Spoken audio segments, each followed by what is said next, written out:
एक गांव था धूसपुर, लेकिन वो अब पहले जैसा नहीं रहा। 3 दिन से लगातार बारिश हो रही थी। आकाश काले बादलों से ढका था और ज़मीन पानी में डूबी हुई। हर गली, हर दरवाज़ा, हर घर एक ही आवाज़ से गूंज रहा था, पानी अंदर आ गया। लेकिन एक घर ऐसा था जहां बारिश से ज़्यादा डर माँ की टूटी हुई सांसों का था। सोहन, सिर्फ 13 साल का लड़का, अपने मिट्टी के घर के कोने में अपनी बीमार माँ के सीने पर हाथ रखे बैठा था। माँ की सांसें धीमी और आंखें बुझी हुई थीं। माथा तप रहा था, होठ सूखे थे। एक पुरानी लकड़ी की चारपाई और उस पर जीवन की आखिरी उम्मीद लेटी हुई। अम्मा, सुन रही हो ना? सोहन की आवाज़ काँप रही थी। मैं अभी आता हूँ, डॉक्टर की दवाई लाकर देता हूँ, ठीक हो जाओगी ना माँ? ऐसा सोहन ने कहा। माँ कुछ बोल नहीं सकी, बस उसकी उंगली काँपी जैसे हाँ कहा हो। गांव के बाहर का रास्ता पूरी तरह डूब चुका था। लोग अपने अपने छतों पर टॉर्च लेकर बैठे थे। चारों तरफ पानी ही पानी। कोई है जो शहर तक जा सके? सोहन ने पूछा। पगला हो गया है तू? शहर, वो भी इस पानी में? बुजुर्ग रमजान चाचा ने कहा। मेरी माँ मर जाएगी दवा नहीं आई तो। सोहन की आंखों से आंसू बह निकले। किस्मत बुरी हो तो बेटा, भगवान भी बेबस लगते हैं, बुजुर्ग रमजान चाचा ने कहा।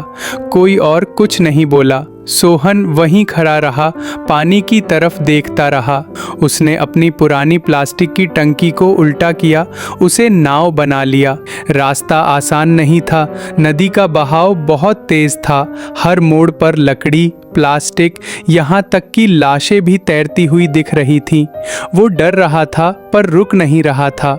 हर बार जब उसका चप्पू फिसलता, वो माँ की तस्वीर सोचता। अम्मा बोले थी, तू मेरा राजा बेटा है।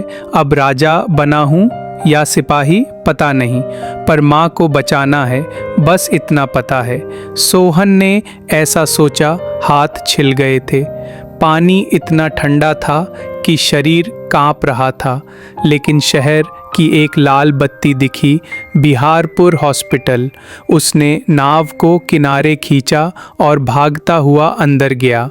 डॉक्टर साहब, मेरी माँ बीमार है, ये दवा चाहिए, जल्दी जल्दी।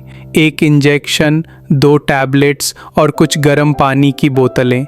ये दवा 2 घंटे में दी तो माँ बच सकती है, वरना शायद नहीं, ऐसा डॉक्टर ने कहा। सोहन ने एक बार डॉक्टर की आंखों में देखा और बिना कुछ बोले भाग पड़ा। अब रास्ता और भी डरावना था। काली रात, टॉर्च की रोशनी नहीं थी, पानी और भी तेज़ बह रहा था। 2 घंटे 15 मिनट बाद वो टूटी फूटी नाव वापस गांव की उसी गली में पहुंची। चारों तरफ अंधेरा था। सोहन दवा की पोटली लेकर दौड़ रहा था। अम्मा, मैं आ गया। दरवाज़ा खुला। माँ अब भी उसी चारपाई पर थी, आंखें आधी बंद, सांसें धीमी। उसने माँ की हथेली में दवा रखी, गर्म पानी पिलाया। माँ की पलकों में हलचल हुई।